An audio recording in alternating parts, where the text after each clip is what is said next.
L'agentic AI ou IA agentique, quelle est cette nouvelle tendance qui monte? On va en parler aujourd'hui, ce sera vraiment notre sujet à la une. On va regarder quelle est la différence avec les IA génératives, comment ça fonctionne, quelles sont les promesses et les nouveaux usages. Et puis on ira faire un tour du côté de l'industrie du mobile pour s'intéresser aux nouveaux projets des opérateurs qui se lancent dans les API.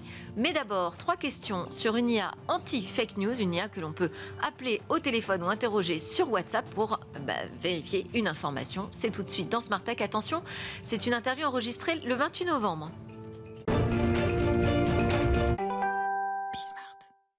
Vera, c'est un nouveau numéro de téléphone qu'on peut appeler pour vérifier des faits. Voilà, ça c'est notre actualité aujourd'hui pour ouvrir Smart Tech. Ça a été lancé il y a quelques jours en version bêta et pour en parler, j'accueille son cofondateur Florian Gauthier. Bonjour. Bonjour. Cofondateur de l'ONG laréponse.tech puisque c'est l'ONG à l'origine de cette initiative. Alors comment ça marche ce numéro de téléphone pour vérifier des faits? C'est hyper simple. C'est un numéro de téléphone donc, qui est gratuit, qui est accessible par téléphone ou par WhatsApp et qui est connecté à une centaine de sites de fact-checking. Okay. Donc l'idée, c'est qu'on l'appelle, on pose une question, et là, il y a l'intelligence artificielle qui va aller chercher parmi ces sources de référence qui ont été sélectionnées par des comités d'experts pour vous donner une réponse en temps réel. D'accord. Donc reconnaissance vocale, ça veut dire qu'il faut utiliser un petit peu de technologie.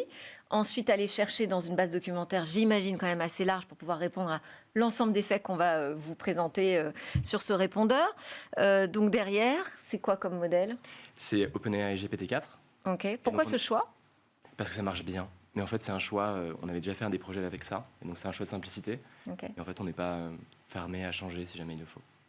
Parce qu'on parle aussi des hallucinations de ces IA, et là, vous êtes sur une promesse de confiance, finalement. Comment est-ce qu'on crée cette confiance? Je pense qu'elle passe par plusieurs choses. D'une part, ce comité d'experts est tellement important, parce que c'est des gens, des chercheurs, des gens qui sont experts des informations, et qui ont sélectionné une centaine de sources fiables. Donc en fait, Vera va jamais aller chercher n'importe où sur le site web, comme ChatGPT ou d'autres IA. Elle va vraiment se cantonner à une source, à des sources circonscrites. Donc on a une centaine de sources de fact-checking, et plus de 300 médias fiables.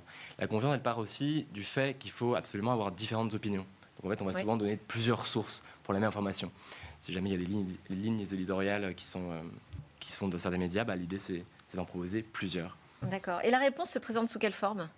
Une conversation. En fait, on peut poser une question comme on se parle aujourd'hui. Est-ce que c'est vrai qu'il y a des PFAS dans l'eau du robinet en France, par exemple?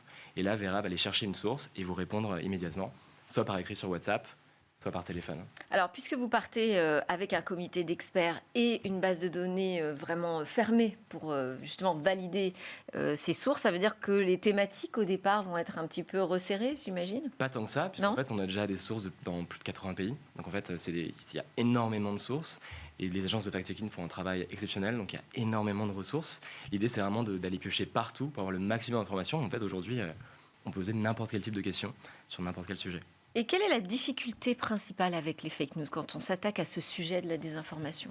Je pense qu'il y a un enjeu très fort de réussir à faire une IA qui est capable de converser de manière simple et en respectant le point de vue des gens. Et je pense que c'est vraiment ce côté-là. Non, c'est faux. Non, vous avez tort, c'est une théorie du complot. Non, au contraire. Je pense que c'est normal aujourd'hui de tomber dans le piège de certaines fake news parce qu'en fait, c'est difficile de vérifier l'information. Et donc l'idée, c'est d'avoir un endroit qui soit accessible, mais surtout qui respecte ton point de vue et qui te pose des questions pour approfondir le sujet avec toi. Parce que la difficulté aussi, c'est de toucher les personnes qui, elles, sont déjà enfermées en fait dans des croyances ou alors dans une négation totale finalement de la réalité. Ouais, complètement. Il y a une étude absolument incroyable. C'est une IA. Donc ils ont fait une recherche auprès de 2500 personnes. Et l'idée, c'est qu'ils ont réussi, grâce à une IA conversationnelle, à faire baisser de 20% les croyances en théorie du complot. Donc c'est des gens vraiment où c'est plus fort que la croyance. C'est vraiment quelque chose qui font partie de leur personnalité finalement. Donc nous, on n'a pas pour ambition de faire en sorte que des gens qui pensent que la Terre est plate changent d'avis. En revanche, ce qu'on veut, c'est avoir un endroit simple, fiable et impartial où on peut vérifier l'information simplement. C'est la première étape. Et alors, puisque c'est disponible en version bêta, vous avez communiqué sur les réseaux sociaux. J'imagine que vous avez des premiers appels, des premiers tests. Quels sont les sujets qui ont été abordés? C'est une bonne question. De tout. Beaucoup d'actualités. En fait, l'exemple n'était pas anodin. Est-ce que c'est vrai que l'eau du robinet est contaminée? Ça, c'est une question qu'on a reçue beaucoup. Est-ce que c'est vrai que les migrants mangent des chats et des chiens aux États-Unis? Une autre question qui est revenue énormément. Donc voilà. Donc ça va aussi à l'international. C'est un des objectifs, j'imagine, aussi de Vera, Ask Vera. Complètement. Ouais. Non, l'idée de Vera, c'est bientôt d'être disponible dans toutes les langues. Là, on s'est cantonné au français parce que c'est plus facile pour nous de faire des tests.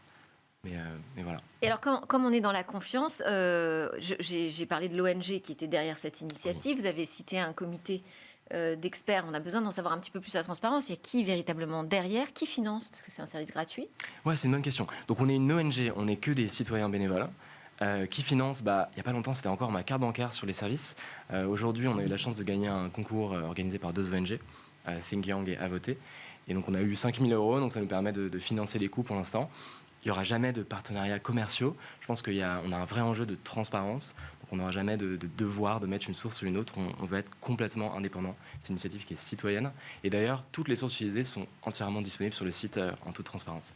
Ok. Alors, il faut taper quel numéro, en fait, pour interroger Vera? Ouais, donc le mieux, c'est d'aller sur le site askvera.org. Mais sinon, le numéro de téléphone, c'est le 09 74 99 12 95.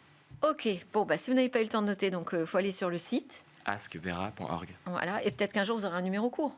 Sûrement. Hein, on aimerait bien avoir un numéro vert. Ce serait peut-être plus pratique. Bon, merci beaucoup Florian Gauthier de nous avoir précisé comment fonctionnait ce nouveau service de vérification des faits, un service finalement avec lequel on peut converser. Merci encore. C'est l'heure de notre débat sur les départs de X. On continue donc à s'intéresser à ce qui se passe sur les réseaux sociaux et ce qui s'y dit.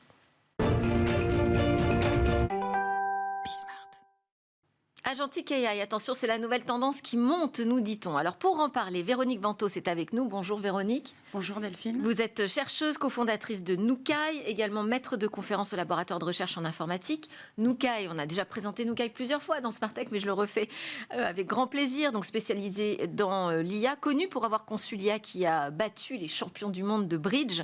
C'était en 2022 et qui propose des modèles pour résoudre des problèmes complexes et donc qui fait de l'agentic AI. À côté de vous, Jean-Baptiste Bouzige, bonjour. Bonjour. Vous êtes président, fondateur d'Equimetrix. Alors, c'est aussi une pépite française spécialisée dans la data science. Vous êtes un des leaders même en Europe sur ce sujet. Et vous fournissez également des solutions AI. Alors, je voulais déjà qu'on commence peut-être par la définition. Qu'est-ce que c'est l'agentic AI ou l'IA agentique? Définition, s'il vous plaît. Qui se mouille. Véronique. Bon, alors évidemment, effectivement, tout le monde y va de sa définition. Donc, ça va être un petit peu facile parce que, comme vous l'avez dit, on a créé Noukai pour développer ce genre de méthode. Alors, à l'époque, on appelait ça IA nouvelle génération. Mais pour faire simple, l'IA des agents, ça va être un ensemble en fait d'IA, un ensemble d'IA différentes, de domaines différents, qui vont travailler ensemble, qui vont collaborer. Et un des agents, pour nous, très important, c'est évidemment l'humain, qui sait encore faire beaucoup de choses que les agents ne savent pas faire. Et l'idée, c'est de créer des équipes d'agents qui vont résoudre ensemble, avec leurs forces et faiblesses, des problèmes complexes. Votre définition, est-ce que vous avez des précisions à apporter peut-être? Oui, je pense que tout le détail qui fait toute la différence, c'est à quel point, dans le comment, on considère que ces agents sont autonomes. Voilà, je pense que c'est le grand raccourci qu'on a beaucoup dans les grandes promesses du moment. Et notamment mettre l'humain dans la boucle, je pense que c'est un point extrêmement important. Et si on veut, il y a eu avec les IA génératives aussi, on a beaucoup parlé de Retrieval Augmented Generation, donc RAG. Et en fait, la complémentarité des deux, parce que je pense que dans les agents, il peut y avoir des choses qui utilisent du RAG, c'est que l'agent est censé prendre une décision, donc quelque chose qui est finalisé, qui est vraiment un business outcome, pour parler toujours bien français, là où le RAG va surtout informer la décision et chercher à par exemple, tuer les hallucinations, être le plus précis possible. Voilà. Alors, on peut peut-être reprendre quand même encore plus en amont le sujet, parce que vous nous parlez de l'IA générative. Alors déjà, est-ce que c'est lié? Est-ce que ce sont deux technologies qui sont liées? Est-ce que c'est l'IA générative qui permet de faire de l'agentic AI? Déjà, ça, c'est une question. Et ensuite, dans l'agentic AI, vous l'avez dit, Véronique, il y a le mot agent. Jusqu'ici, on n'employait pas le terme d'agent pour parler justement des IA génératives. On parlait plutôt de bots, de chatbots, d'assistants personnels, d'assistants vocaux. Donc, quelle est la différence entre les deux, entre ces IA avec lesquelles on converse et ces agents? Alors, en fait, je pense qu'on utilise le mot agent pour, en fait, un petit peu faire passer le message que les méthodes, donc des choses qui sont codées, pour faire simple, que ce soit une IA générative ou d'autres types d'intelligence artificielle. Derrière, il y a du code. Ouais.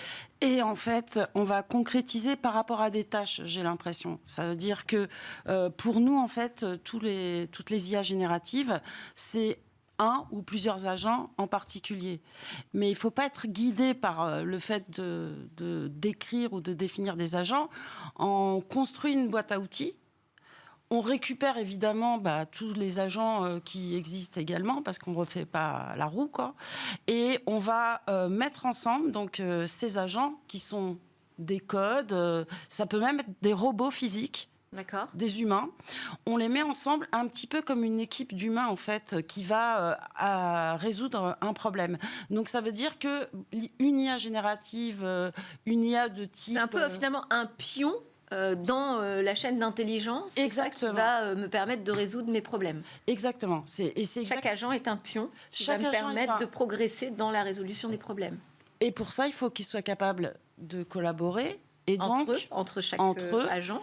Et il faut qu'ils soient capables d'expliquer leur prise de décision, de repérer les faiblesses des autres agents.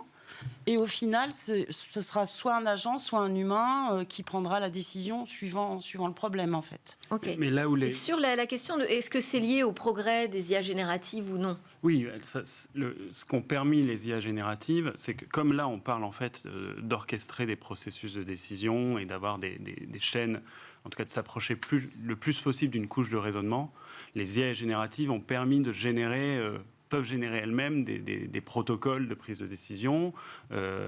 Et c'est là où, et encore une fois, c'est là où il faut être dans le design de ces solutions extrêmement fin, parce que les systèmes complètement autonomes qu'on voit jusqu'à aujourd'hui, en fait, on a eu des tentatives de systèmes où on aurait eu plusieurs agents qui chacun se spécialiserait, et puis en fait on se rendait compte que la spécialisation elle marchait pas très bien, donc on se rend compte que c'est mieux de leur assigner des tâches et de les spécialiser, de leur dire, donc ils sont hyper spécialisés en fait, tous ces agents. C'est mieux, c'est mieux de penser spécialisation, en tout cas ce qui aujourd'hui dans les usages les plus commoditisés fonctionne à peu près bien, c'est des choses très verticales et très productivité. Donc tout le monde prend l'exemple, ah oui, je peux avoir un assistant qui regarde mon agenda, qui fait les mails, et puis qui... Oui, mais c'est quelque chose de quand même très standardisé. Dès qu'on va sur la décision de quel va être mon plan l'année prochaine, comment je vais prendre mes décisions, où je vais mettre mes investissements, il y a beaucoup plus de contraintes, y compris culturelles, qui rentrent dans une couche de raisonnement, et qu'aujourd'hui, ni les LLM, ni les agents sur étagère n'arrivent à capturer. Oui. Donc hyper spécialisés, mais en même temps, alors est-ce qu'ils sont attribués à des tâches finalement, c'est ça, plutôt que spécialisés dans un domaine ? Je vais encore reprendre l'exemple du bridge en fait, parce que le Nook, donc qui a battu 8 champions du monde, c'est vraiment une IA de type agentic AI. Ça veut dire qu'en fait, on avait différents agents qui n'étaient pas spécialisés sur le bridge, mais qui sont spécialisés sur une manière de raisonner, dont des méthodes numériques. Par exemple, on a un agent qui avait appris la stratégie des adversaires, comme il pourrait apprendre autre chose. C'est une technique très générale, spécialisée, qu'on a juste instancié sur le bridge. Et on avait des modules plutôt novateurs qui permettaient de raisonner. Donc c'est un petit peu comme un bridger qui va utiliser différentes zones de son cerveau pour prendre des décisions et pour résoudre un ensemble de problèmes très complexes. Donc les agents, c'est plutôt spécialisé sur une manière de faire des inférences, de faire du raisonnement. Et après, quand on attaque un nouveau problème, on va l'instancier. Donc par exemple, on a très vite transféré ce qu'on savait faire sur le bridge avec une partie de ces agents sur notre produit logistique qui permet de générer donc des choses sur de l'aérien qui n'a rien à voir avec le bridge. Donc c'est spécialisé sur un type de raisonnement, mais pas sur un domaine en particulier. Ok, c'est très clair. Alors justement, venons-en aux principaux usages, les premiers usages peut-être qui vont émerger. Là, vous évoquez l'aérien. Très concrètement, comment on va utiliser ces premiers agents ?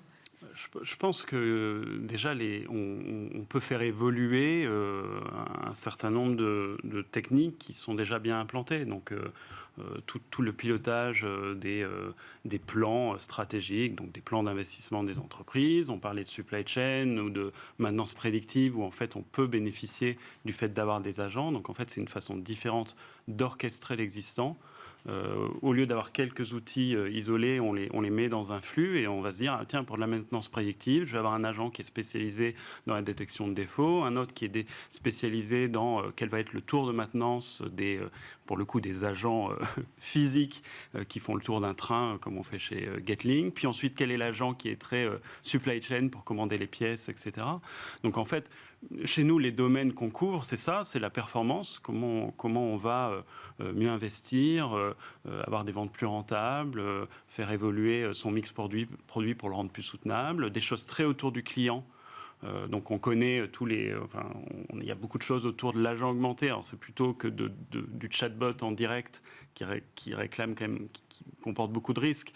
On équipe l'agent, donc je sais pas moi, le conseiller bancaire qui va avoir tous les PDF avec tous les prêts possibles, mais qui doit tenir compte de la situation de son client.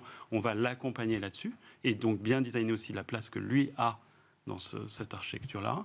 Et puis après tout ce qu'on appelle opération, donc supply chain, assortiment en boutique, optimisation des flux, etc. Mais en termes d'interface, parce qu'aujourd'hui, ce qui fait un des grands succès de l'IA générative, c'est que l'interface est hyper simple, hyper intuitive, unique.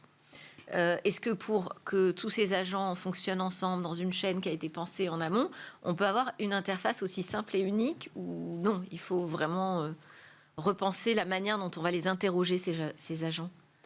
Alors ça, c'est une très très bonne question parce qu'effectivement, quand on veut créer une équipe, il faut créer aussi des interfaces. Interfaces au sens, si on veut que les agents collaborent, il faut qu'ils puissent échanger. Donc ça va passer par des interfaces. Eh bien, la première chose très importante, ça va choquer tout le monde, mais c'est que l'humain est une interface. C'est-à-dire que l'humain, on n'est pas obligé d'avoir du tout automatique. Donc si c'est l'utilisateur, l'expert qui veut être aidé par sa petite armée d'agents, il va pouvoir les laisser se débrouiller, donc il y a une autonomie, mais il va pouvoir aussi, par exemple, requêter un LLM, etc., renvoyer la réponse. Et une interface, ça peut être également passer, c'est ce que je disais, par un robot. Un robot de type, alors je ne sais pas si j'ai le droit de dire des marques, un robot qui a beaucoup de systèmes embarqués, beaucoup de capteurs, et qui, par exemple, pourrait récupérer des sorties d'un programme intelligent basé sur l'IA Agentic AI, et puisqu'il peut et traduire et parler, l'humain pourrait interagir avec ce robot qui représenterait physiquement les sorties de cet ensemble d'agents. Donc ça peut être les écrans, ça peut être un robot qui parle, et ça peut même être l'humain, finalement, qui va communiquer ces choses-là aux différents agents en passant par, évidemment, ordinateur. Est-ce qu'on doit taper des prompts très concrètement, en fait? Très concrètement, de toute façon, ce qu'on dit quand on parle de la couche de raisonnement et de toutes ces interactions-là, c'est que c'est quand même des sujets où le design du produit est extrêmement important. Et quand on design un produit, on pense aussi adoption. Et donc, dans l'adoption, effectivement, quelle va être l'interface au sens comment, in fine, on va interagir avec tous ces agents-là, c'est important. Effectivement, ça se fait de plus en plus en langage naturel. Il ne faut pas que ce soit un gadget. Donc je pense que c'est extrêmement important de concevoir les systèmes. Et nous, on a eu beaucoup de retours où, chez un client, la façon dont les experts interagissaient par rapport à leurs collègues qui devaient avoir recours à la même information n'était pas du tout la même. Et finalement, les experts nous disaient, moi, avoir tout en langage naturel, maintenant, je veux pouvoir switcher et regarder les tableaux de chiffres. Voilà, je veux quelque chose qui m'aide à aller chercher la bonne information, mais je n'ai pas besoin de ça. Donc je pense qu'il faut essayer de designer ça en se disant quel est le meilleur des deux mondes. Mais clairement, de plus en plus d'interfaces texte. Ce qui est extrêmement important, c'est pas d'avoir quelque chose qui va marcher tout seul, mais c'est quelque chose qui... Nous, on entraîne beaucoup d'agents pour poser les bonnes questions. Oui. Voilà. C'est se dire, tiens, le départ, ça peut être une question en langage naturel ou, je sais pas moi, une liste de commandes. Et là, on regarde les trous dans la raquette, on va poser des questions. Mais en fait, vous faites quoi? Vous faites une rénovation ou vous installez l'éclairage dans un local neuf? Est-ce que la consommation d'énergie, c'est un critère clé pour vous? Est-ce que votre local a des caractéristiques spéciales en termes de hauteur sous plafond, etc. Donc j'entraîne un agent pour être quelqu'un qui, en faisant le tour d'un bâtiment, va faire un premier diagnostic de ce qui va être compliqué dans le projet électrique. Un agent artificiel, hein, on est d'accord. Oui, voilà. Et donc, ce design-là, c'est vraiment là où il va y avoir le débat sur l'autonomie dont je parlais au début, en fait. C'est-à-dire que les tenants de très techno-solutionnisme, mais qui vendent de la technologie très amont, vont dire ça va marcher tout seul. Et en fait, vous allez avoir toujours le même gap, qui sont les entreprises, les utilisateurs en bout de chaîne, qui vont dire moi, pour l'instant, j'ai moins de 20% de mes investissements IA qui génèrent du ROI. Et au milieu, il faut des gens, j'espère, comme nous, qui designons, qui mettons la puissance brute de ces technologies qui ouvrent énormément de portes au service, qui design quelque chose qui est au service de quelque chose qui fait du sens. Alors quand vous dites, on espère que ce soit nous, justement, ça c'est ma question, est-ce que les champions demain de l'Agentic AI, de l'IA agentique, ce seront les mêmes que les champions des modèles de fondation? Je ne pense pas, moi. Pourquoi? On n'est pas obligé de passer d'abord par le modèle de fondation pour devenir un champion de l'agentique? On les utilise, mais alors, Véronique. En fait, autant j'ai été assez pessimiste par rapport aux IA génératives et par rapport à la France, parce qu'il faut être clair, toutes les GAFAM ont à la fois les datas, la puissance de calcul, beaucoup d'avance. Donc, que ce soit les États-Unis ou en Chine, c'est pas notre force. Je vais parler d'un point de vue recherche, parce que derrière, avant de penser aux utilisateurs, il faut aussi penser vraiment à développer des méthodes nouvelles. On ne va pas rebrander des choses qui existent. D'un point de vue recherche, ça touche à des domaines qui sont un peu tombés dans les oubliettes. Parce que si on veut collaborer, si on veut raisonner, ce n'est pas des techniques de type IA générative, c'est des techniques symboliques et ce n'est pas les vieux systèmes experts, parce que c'est tout ce qu'il y a eu dans le web sémantique. Et on a des champions en France, en recherche, qui, pour le moment, n'ont pas succomber au charme des gros labos. Donc ça veut dire qu'on a vraiment quelque chose à jouer. Et quand on regarde au niveau des conférences internationales, les chercheurs français dans ce type de domaine sont très très bien représentés et ils sont encore sur le marché français. Donc je suis très très positive Super. Très optimiste pour l'avenir. Je vous propose qu'on termine sur justement cet optimisme. Merci beaucoup Véronique Ventos donc de Noukai et Jean-Baptiste Bouzige d'Equimetrix. Merci à tous les deux pour vos éclairages.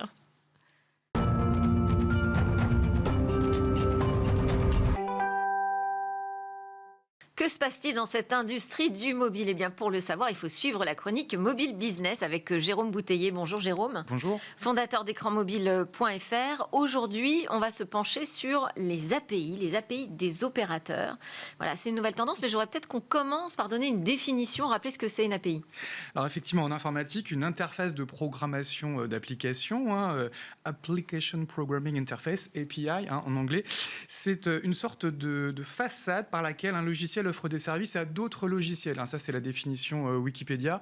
On pourrait dire tout simplement que c'est une sorte de brique, un peu comme une brique de Lego, qui va permettre d'enrichir des sites ou des applications avec des contenus ou des fonctionnalités supplémentaires. Et ces API, historiquement, elles étaient plutôt fournies par des gens de l'informatique, Microsoft, Oracle, IBM, par des gens de l'Internet aussi. On peut citer Google, Amazon ou Meta. Et effectivement, désormais, par des opérateurs télécoms, ceux qui fournissaient jusqu'à présent de la fibre optique ou de la 5G. Et alors, qui est à l'initiative là chez les opérateurs ? Alors, c'est une initiative de la GSMA, l'association qui réunit les opérateurs du monde entier et qui a un projet qui s'appelle Open Gateways, qui vise à valoriser les réseaux 5G. Ils se sont associés à la fondation Linux, très connue pour ses logiciels libres, dans le cadre d'un projet qui s'appelle Camara et qui vise à standardiser au niveau mondial une centaine d'API, donc pour simplifier le quotidien des développeurs d'applications. Alors, le projet a été annoncé en février dernier lors du Mobile World Congress. Il réunit déjà des grands noms de l'informatique et des télécoms. On peut citer Nokia, Ericsson, mais également Microsoft, Oracle ou des opérateurs. En France, c'est un peu particulier parce que Orange, Bouygues et SFR avaient déjà lancé une première génération d'API il y a 5 ans. Ça s'appelait Mobile ID. Et il y a quelques semaines, ils viennent d'annoncer qu'ils allaient également lancer sur le marché français cette seconde génération d'API Camara. Et la bonne nouvelle, c'est qu'ils ont embarqué avec eux Free, le 4e opérateur. Ça va donc permettre à ces API d'opérateurs de couvrir la quasi-totalité des mobinautes sur le marché français. Et pour quels usages ? Alors, le premier usage, incontestablement, ça va être la lutte contre la fraude. Vous connaissez des solutions d'authentification à 2 facteurs, comme le SMS OTP ou les notifications. Elles sont aujourd'hui un peu insuffisantes pour faire face à une nouvelle génération de fraudeurs. Vous avez entendu parler de la fraude aux faux conseillers bancaires. Oh oui. Ce sont des gens qui vous appellent et qui arrivent à vous convaincre de leur répéter en fait des mots de passe que normalement vous seul recevez sur votre téléphone mobile, et ça introduit pas mal de problèmes puisqu'ils arrivent à se connecter à votre site et parfois à vous voler tout votre argent. Et le mois dernier, une grande banque a été condamnée, elle a été jugée responsable de ce type de fraude, avec à la clé l'obligation de rembourser son client. Donc les grandes banques sont à la recherche d'alternatives à ces solutions, et c'est là évidemment que les API opérateurs prennent toute leur valeur, puisqu'ils ont tout un tas de solutions qui vont permettre aux banques donc de vérifier par exemple que le mobile qui se connecte au compte bancaire correspond au numéro de téléphone. Donc c'est un premier moyen d'authentification.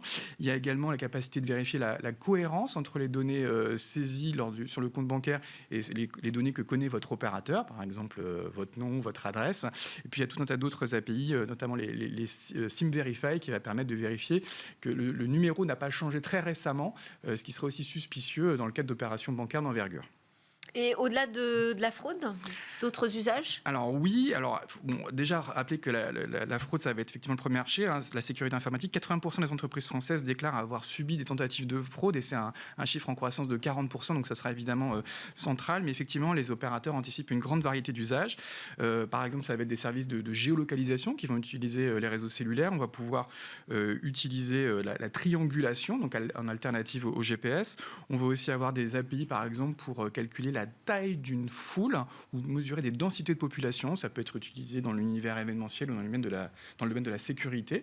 Et puis il y a également de très nombreuses API qui sont annoncées. Grosso modo, l'objectif, c'est de simplifier l'expérience d'utilisateur. Donc on va simplifier la saisie de données, simplifier un paiement, optimiser la qualité de la bande passante. Au total, il y a pratiquement une centaine d'API qui sont aujourd'hui proposées par le projet Camara. Et ça représente un business, ces API telco ? Alors, selon des projections du cabinet ABI Research, ce nouveau segment de marché, donc des telco API, pourrait générer 13,4 milliards de dollars de revenus d'ici 2028. C'est dans à peine 3 ans. 5,3 milliards pour les API de sécurité, 5 milliards pour l'analyse de la qualité et 3 milliards pour le NAS, le Network as a Service.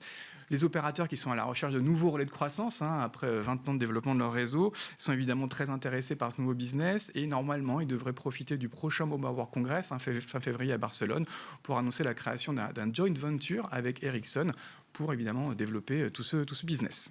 Ah, donc vous avez déjà des infos pour ce qui va se passer en février, mais on suivra ça avec vous, bien évidemment. Merci beaucoup, Jérôme Bouteiller. Je rappelle que vous êtes le fondateur d'écranmobile.fr, et merci à tous de nous suivre sur la chaîne Be Smart for Change. C'était Smart Tech. Vous nous écoutez également en podcast. Merci beaucoup de votre fidélité. À très bientôt.